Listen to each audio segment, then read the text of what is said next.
Dante Certification Level 2, 2nd Edition. TCP versus UDP.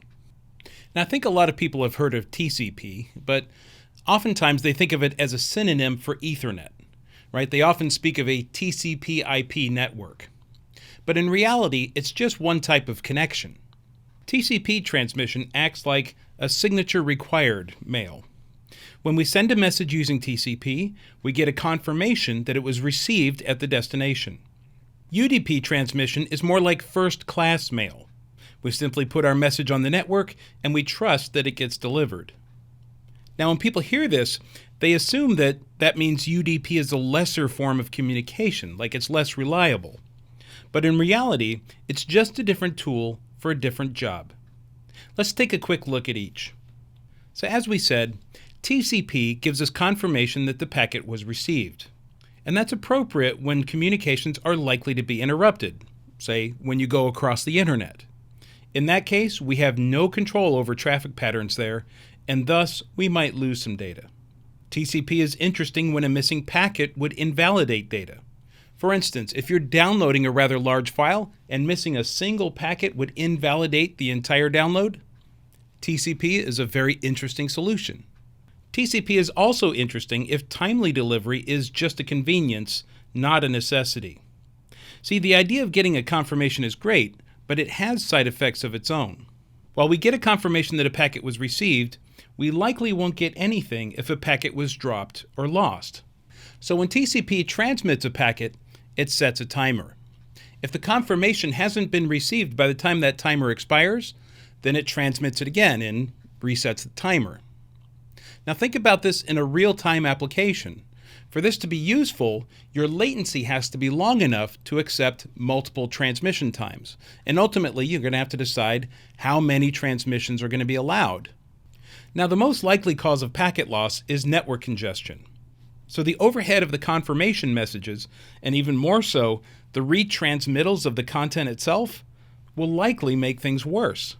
So in effect, TCP systems can actually slow down your effective bandwidth. And that's just not going to work for real-time networks like Dante. So let's take a look at UDP. UDP traffic is like first-class mail. We place the envelope in the mailbox and trust that it gets delivered. UDP is appropriate when communications are not likely to be interrupted. Now, this is without controversy on your local area network, where you have total control over traffic flows and who joins the network. But even across the internet, so long as your connection is stable enough and you have enough bandwidth, UDP is still likely to be your best choice for a real-time connection.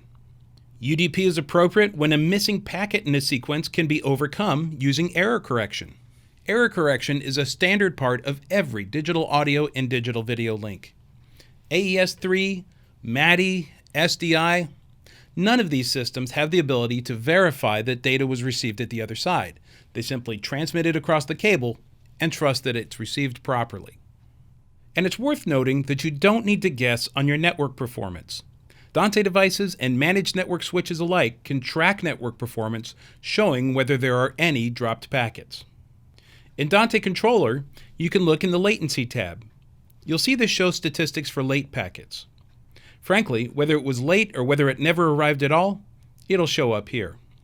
Here's a screenshot of a managed network switch with a counter of how many packets were lost.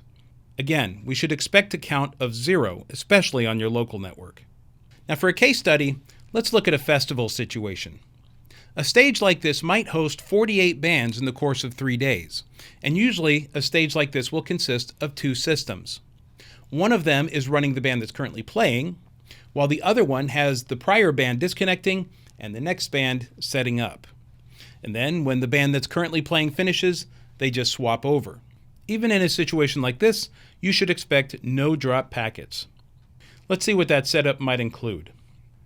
Of course, your System A and System B would each have 64 inputs coming from the stage for a total of 128.